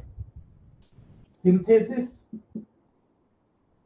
सेकेंड प्लस WERE 25 ml आपको सिंथेसिस सेकेंड लेना है और 2.5 ml आपको दोस्तों D4 से WERE ऐड करना है। ये इसका पूरा आपको मैं रेशियो डाल दूंगा, तो आप यहाँ पर ऐड कर लीजिएगा। सिंथेसिस का सेकेंड डाइल्यूशन लेना है, याद रखना। आज मैं आपको प्रूव करने जा रहा हूं सिंथेसिस सेकेंड डाइल्यूशन, और फिर हम लोग बात करते हैं दोस्तों हमारा नेक्स्ट प्रोटोकॉल सेल, जो हमारा मेन है, मेन मकसद है, मेन चीज है आपको समझाने का कि जब आप किसी भी इलेक्ट्रोहोमेपैथ रेमेडी को प्रूव करते हो, आप वहां पर प्रोटोकॉल को सेट करते हो, तो आपको सेट करते हुए आना चाहिए कि अगर सेल के लेवल पर काम कर रही है, कि टिश्यू फ्लूइड के माध्यम से काम कर रही है, या फिर डायरेक्ट ऑर्गन पे काम कर रही है। याद रखना ये सेल है, आप डिसाइड कीजिएगा इस बात को, ठीक है। आपको मैं वो चीज बता रहा हूं शायद आपको कोई भी नहीं बता पाएगा। याद रखना दोस्तों, जब हम सेल को समझते हैं, इस चीज को मैं बताने जा रहा हूं कि मॉलिक्यूलर मोशन क्या होता है ना। आपको याद रखना है, एक चीज आप हमेशा बोलते हो, मेटाबॉलिज्म बोलते हो ना, मेटाबॉलिज्म। मैं बार बार कहता हूं मेटाबॉलिज्म समझ जाओ, दुनिया के सब ताकत आपकी मुट्ठी में। आज उसको मैं सिंथेसिस सेकेंड WERE के माध्यम से समझाने जा रहा हूं दोस्तों। याद रखना, जब भी कोई, ये आपका टिश्यू फ्लूइड है ना, ये दो सेल है, ये टिश्यू फ्लूइड है। याद रखना सेल क्या है, पहले हम थोड़ा सा सेल के बारे में जान लें, फिर आपको मैं समझाता हूं, तो आपको बहुत इजी समझ में आएगा। Cell is a fundamental and structural and functional unit of living body। जब रॉबर्ट हुक सर अपने, जो क्या होता है ना, फॉरेन लोगों को वाइन के बहुत शौक होता है, और पहले क्या होता था, बॉटल में वो कार्क लग के आते थे और कार्क लगा देते थे और सील पैक कर देते थे। वो कार्क के स्टडी कर रहे थे। उस समय बाइनोकुलर नहीं था, मोनोकुलर माइक्रोस्कोप था, कम विजन वाला उनके पास था। उन्होंने एक टुकड़ा काटा उस कार्क का और देखा, तो उन्होंने बताया कि ये तो सेल जैसा है, यानी एक बिल्कुल बॉक्स जैसा है। उन्होंने कहा ये नॉन लिविंग थिंग है। लेकिन जब बाद में रिसर्च, जब बहुत सारे लोगों के पास बाइनोकुलर आए और उन्होंने रिसर्च किया, तो उन्होंने कहा कि सर आप जो बता रहे हो, आपने बहुत बड़ी खोज करी है, ये सेल है और ये लिविंग थिंग है, और लिविंग थिंग है तो इसका मतलब आप ने बहुत बड़ी चीज बता दी कि सेल सबसे छोटी इकाई होती है, यानी structural and functional unit of living body. ठीक है, आप जानते हो सेल जिंदगी की बेसिक यूनिट होती है।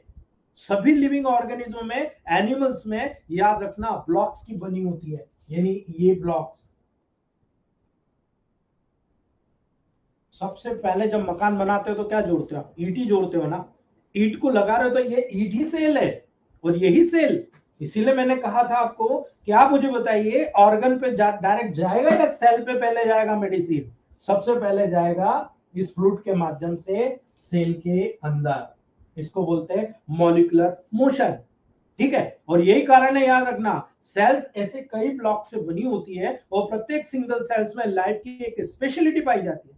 और ये जो सेल होती है, जो सेल के अंदर जो स्पेस पाई जाती है दोस्तों, ये स्पेसेस न केवल सेल के अंदर, सेल के बाहर भी पाई जाती है।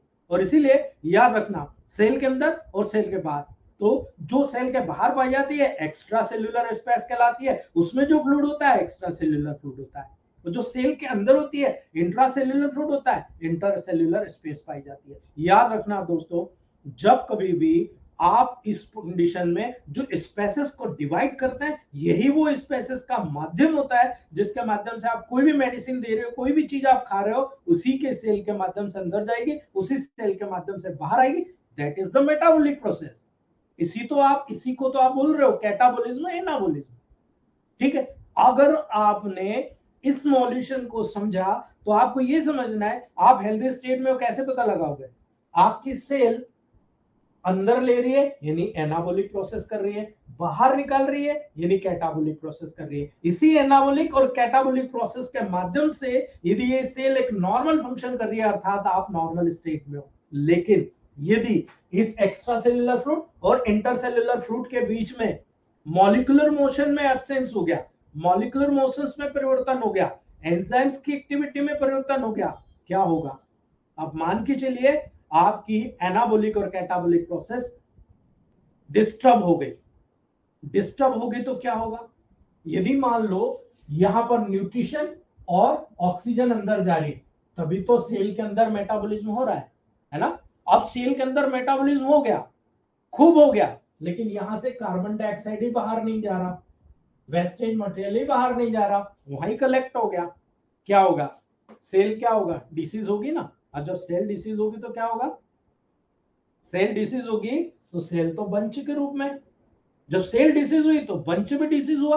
अब ये जो सेल्स का गुच्छा है ये भी डिसीज हुआ। तो आपको पता होना चाहिए एक सेल लेकिन कई सेल जो एक जैसा काम करती है आपस में मिलकर टिश्यू बनाती है, ये टिश्यू है।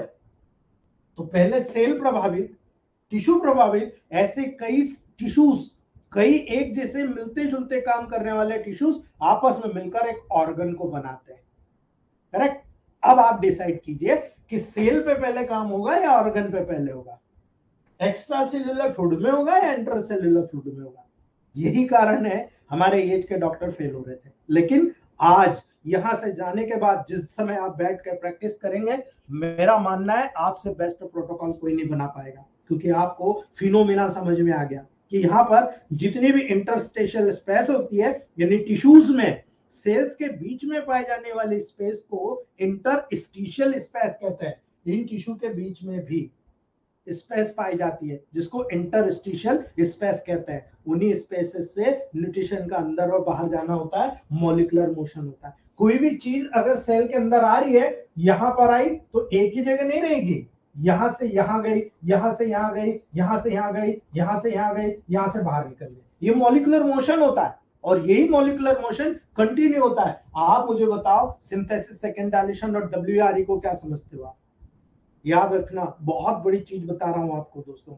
वेस्कुलर स्पेस होता है ना? सर्कुलेशन का एक्स्ट्रा सेल्यूलर पोर्शन यानी एक्स्ट्रा सेल्यूलर फ्लूइड, और इस एक्स्ट्रा सेल्यूलर फ्लूइड से सेल्स में पाया जाने वाला जो बॉडी फ्लूइड होता है दोस्तों, उसको एक्स्ट्रा सेल्यूलर फ्लूइड कहते हैं। जैसे कि इंटरस्टिशियल फ्लूइड, टिश्यू स्पेस के बीच में पाया जाने वाला, ब्लड में पाया जाने वाला प्लाज्मा, ट्रांससेल्यूलर फ्लूइड जो छन के अंदर आता है, छन के बाहर जाता है, ट्रांससेल्यूलर फ्लूइड। ये सारे के सारे दोस्तों एक्स्ट्रा सेल्यूलर फ्लूइड कहलाता है।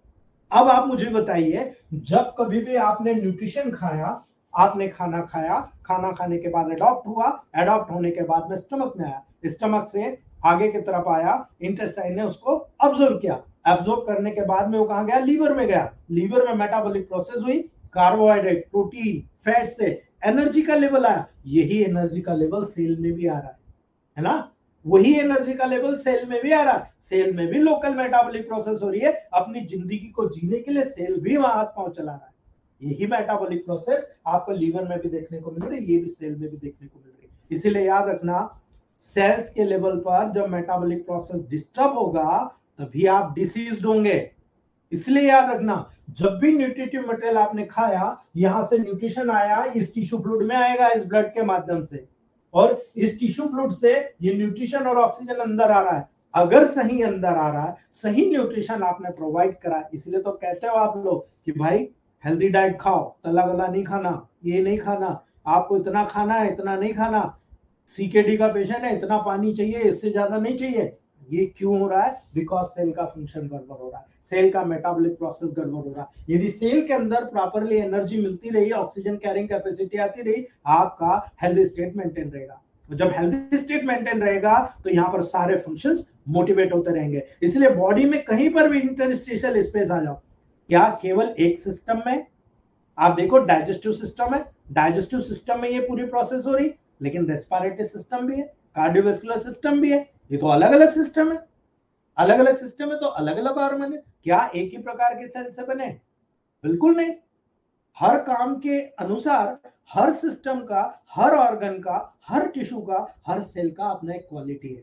वो उसी क्वालिटी के अंतर्गत अपने काम को परफॉर्म कर रहा है। अगर ये काम को परफॉर्म कर रहा, डेफिनेटली इसकी पूरी एबिलिटी वहां पर आपको देखने को मिलेगी। इसलिए याद रखना दोस्तों, इंटरस्टिशियल स्पेस में पाए जाने वाली जितने भी सेल्स है, उनके द्वारा जितने भी सीक्रेट होने वाले कंपोनेंट्स है, वो एक कॉम्प्लेक्स मेशवर्क को फॉर्म करते हैं। माइंड कीजिएगा, कॉम्प्लेक्स मेशवर्क को फॉर्म करते हैं, जिसके मेजर कंटेंट होते हैं ग्लाइकोप्रोटीन, प्रोटियोग्लाइकेन्स, फाइब्रस प्रोटीन जैसे कि कोलेजन, इलास्टिन, ये सब मिलकर एक दूसरे से कनेक्ट रहते हैं और कनेक्ट होकर डिफरेंट सेल के कंपोनेंट्स के माध्यम से अलग अलग फंक्शंस करके एक सेल को जीवन प्रदान करते हैं। और ऐसे कई सेल्स आपस में मिलकर बॉडी को, सबसे पहले सेल से टिश्यू, टिश्यू से ऑर्गन, ऑर्गन से सिस्टम और सिस्टम से बॉडी का निर्माण करते हैं। यदि ये चीज आपको नजर आ रही है तो आपको मैंने कहा यहां पर कॉम्प्लेक्स मेशवर्क का निर्माण हो रहा है। अब हर सेल अलग अलग है। यहां हमने सिंथेसिस यूज किया। अब सिंथेसिस में क्या है दोस्तों, याद है कि भूल गए? S1, C1, A1, P1, F1, WR1, WIN1 और कुछ बचा है? सब 1 1 है। S1 किस लिए है? बोलने की जरूरत है। C1 किस लिए है? बोलने की जरूरत है। A1 किस लिए है? बोलने की जरूरत है। बोलने की जरूरत है। S1 इस सेल की हर फंक्शनल लेवल पर फर्स्ट स्टेज की मेडिसिन है। यानी सेल्स की मॉर्फोलॉजी गड़बड़ हुई, सेल का स्ट्रक्चर गड़बड़ हुआ, सबसे पहली मेडिसिन सिलेक्ट किया है S1। यदि S1 सिलेक्ट किया है तो फंक्शनल सिलेक्ट किया है। अगर फंक्शन में गड़बड़ हो रही तो डेफिनेट इसके स्ट्रक्चर में परिवर्तन आया होगा, आपने C1 सिलेक्ट कर लिया। करेक्ट? इस मॉलिक्यूलर मोशन से लगाकर न्यूट्रिशन तक आ गया कवर। अब यहां पर आपने A1 और P1 सिलेक्ट किया। A1 क्या काम कर रहा है? सैंग्वाइन टेम्परामेंट। A1 का काम कर रहा है आर्टरी के लेवल पर। A1 का काम कर रहा है बॉडी में न्यूट्रिशन ले जाने के लेवल पर। याद रखना। तो P1 क्या काम कर रहा है? अगर यहां पर कुछ प्रॉब्लम है, एनर्जी कम मिल रही है, P1 को लगा दो, A1 को लगा दो, आप देखो एनर्जी का लेवल बढ़ जाएगा, ऑक्सीजन कैरिंग कैपेसिटी बढ़ जाएगी, रेस्पिरेटरी सिस्टम एक्टिवेट होकर काम करेगा। यानी इन कहने का मतलब ये है, अब F1 जोड़ दिया तो नर्वस सिस्टम पे आपने एक्ट कर लिया। यानी कहने का मतलब ये है कि जब सिंथेसिस को आपने न्यूट्रल कर दिया तो क्या सेल के फंक्शनल और स्ट्रक्चर को न्यूट्रल नहीं करा आपने? Of course you can do it.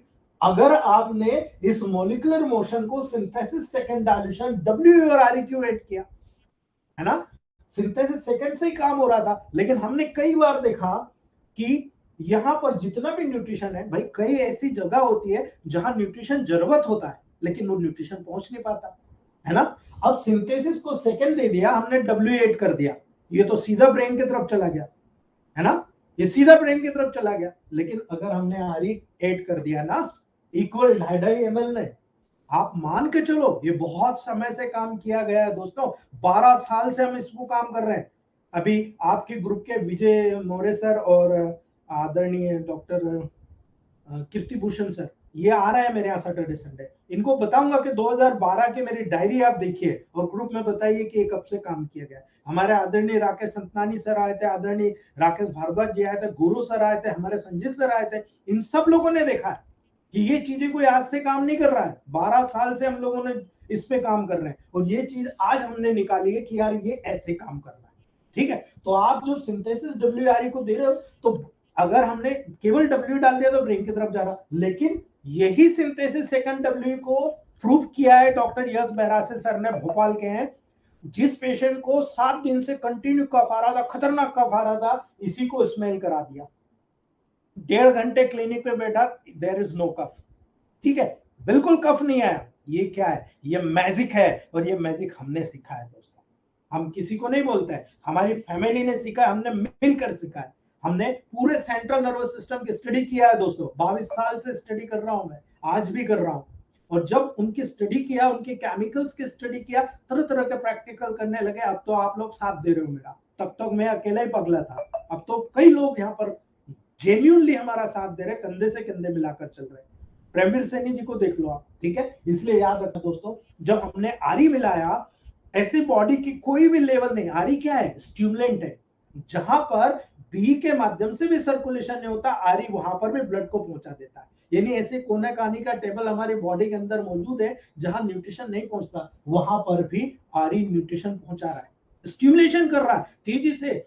यहाँ की जितनी भी एक्टिविटीज होती है, ग्लैंडुलर एक्टिविटी, ग्लैंडुलर एक्टिविटी किस लिए होती है, आपकी बॉडी को स्टिमुलेट करने के लिए। तो यहां पर आपने क्या करा, ग्लैंडुलर एक्टिविटी को स्टिमुलेट कर दिया, यानी पूरी सेल की एक्टिविटी को स्टिमुलेट कर दिया। आप मुझे बताइए, हमने अभी तो पढ़ा, एक सेल ग्रुप बनाएगी तो टिश्यू बनाएगा, और कई टिश्यूज बनाएंगे, ऑर्गन बनाएंगे। तो आप जब ऑर्गन्स में काम कर रहे हो, तो आप सीधे सेल से काम कर रहे हो, जो यहां से काम कर रहा है। इसके मॉलिक्यूलर मोशन को मैच कर दिया आपने, और मैच कर दिया तो पूरी सेल के कैरेक्टरिस्टिक फीचर को आपने मुट्ठी में कर लिया, है ना। और यही कारण है, जब सिंथेसिस सेकंड WRE को आपने प्रोवाइड करा दिया, तो आपने इस सेल सिस्टम को कंप्लीटली वहां पर अपने मेन वर्क में, ठीक है, आपने कंप्लीट करा दिया। और यही कारण है, जब बॉडी के लेवल पर करा, तो सिंथेसिस सेकंड WRE के माध्यम से जितने भी बॉडी के सिस्टम है आपके, आप देख लो यहाँ पर सारे सिस्टम है। S1 से लिम्फेटिक सिस्टम को मोटिवेट किया, C1 से पूरे आपने जो स्ट्रक्चरल है बॉडी के उसको मेंटेन किया, A से ब्लड सर्कुलेटरी सिस्टम को, P से रेस्पिरेटरी सिस्टम को, F1 से नर्वस सिस्टम को, वर्म 1 से आप सोचो कहां जा रहा है, वेन 1 DNA RNA तक पे काम कर रहा।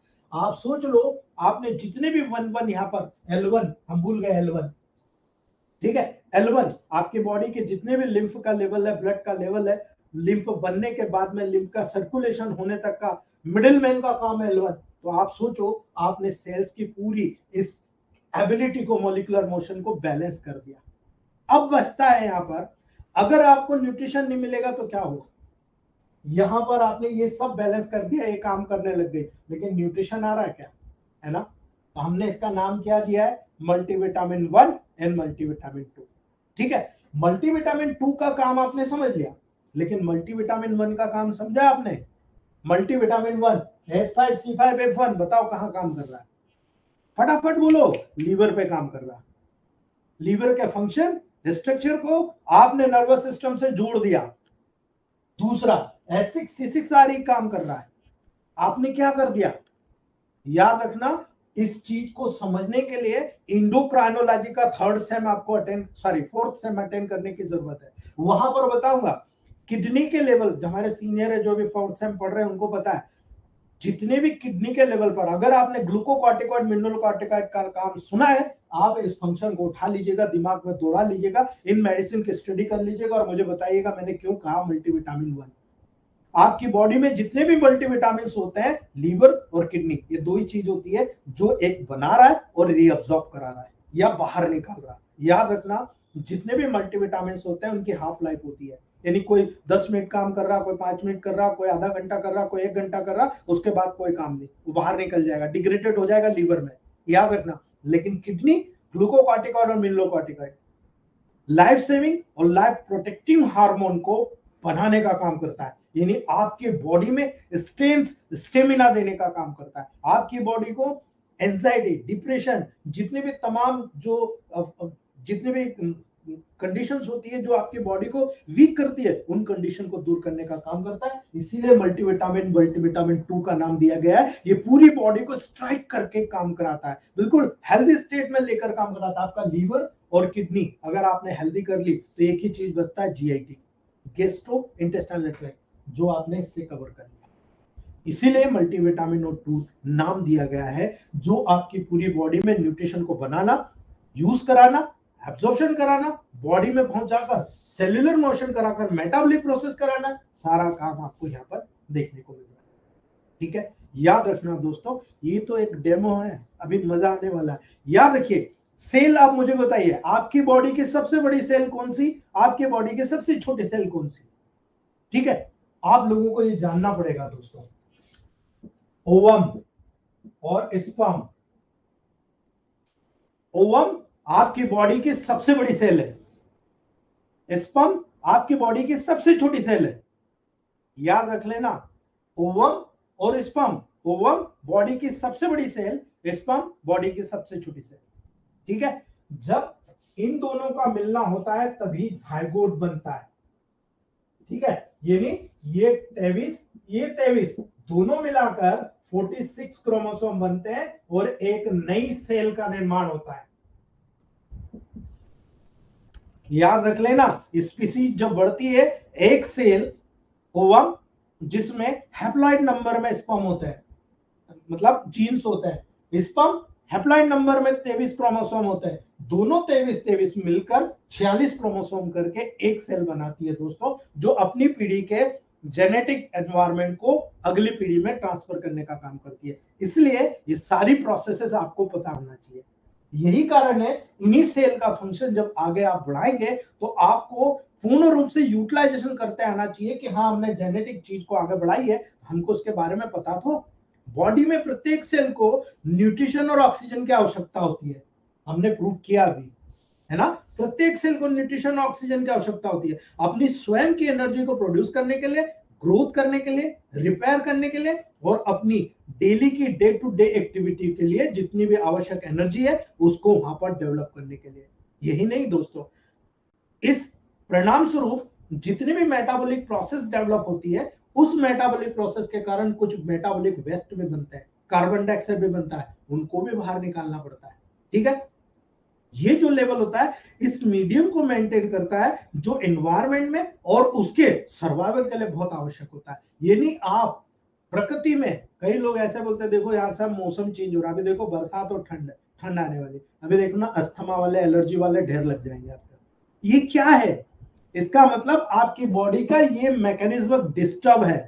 ठीक है, आप यहां पर इस मतलब मैकेनिज्म को मेंटेन करने की आपको जरूरत है दोस्तों, उस इन्वायरमेंट को बैलेंस करने की जरूरत है ताकि वो सरवाइव कर सके। इसलिए किसी भी प्रकार के इनोवेटर्स को जो बाहर से अंदर आ रहा है, अगर वो इमीडिएट रिस्पांस प्रदर्शित करता है, जो बॉडी के लेवल पर आपकी जो इम्यून सिस्टम होता है, वो बैक्टीरिया या जितने भी टॉक्सिक सब्सटेंसेस होते हैं दोस्तों, उनको अंदर करने के परिणाम स्वरूप आपके सेल्स के द्वारा उसके खिलाफ जो काम हो रहा है, वहां पर वो इंडिकेशन आपको कैसे पता लगा? छींके आना शुरू हो गया, आपने बोल दिया यार एलर्जी हो गई। ठीक है, याद रखना दोस्तों, ये पूरी प्रोसेस आपको इन्हीं सेल्स में देखना है। ये डिवीजन के द्वारा, जब इनका डिवीजन होता है उसके द्वारा रिप्रोड्यूस होती है, लेकिन कुछ एक्सेप्शन को छोड़कर, जैसे न्यूरॉन्स अगर डैमेज हो गया रिप्रोड्यूस नहीं होगा।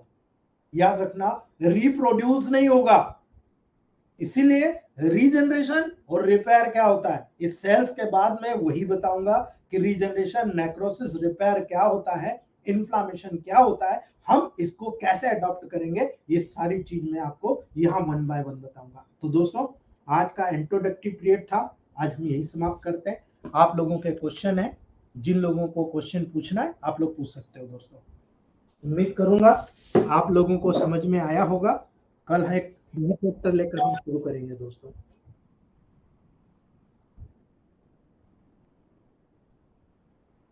जी Mayank sir, doctor Mayank sir,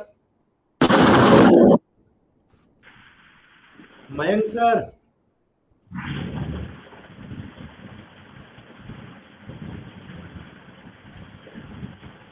doctor Mayank sir,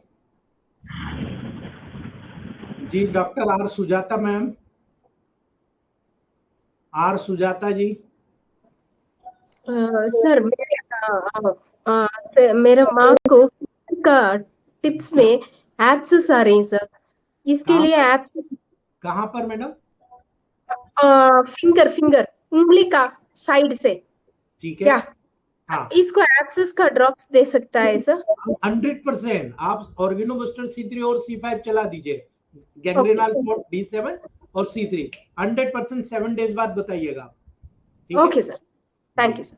जी जी, Sunil Bhardwaj sir, doctor Sunil Bhardwaj sir, Jind Haryana.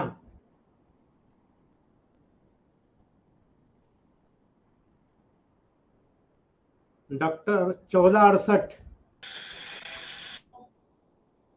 1468 1468 Adios, amigo. Powering on. 1468 Power on. You've plugged into Nirvana. Your device is now connected to Boat Zone 650.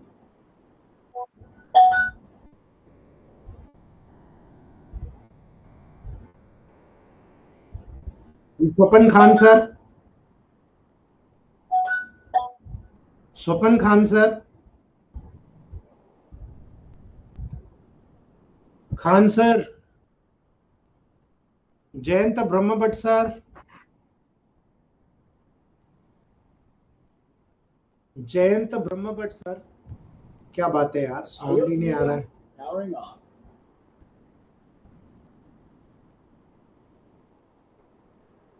Power on. You've plugged into Nirvana. Your device is ready to pair. Now connected to Boat Zone 650. Jayant Brahma Bhatt sir, doctor Jayant Brahma Bhatt sir, yes sir. चलिए दोस्तों, sound ही नहीं आ रहा है, आज हम समाप्त करते हैं। Yes sir, doctor, yes sir.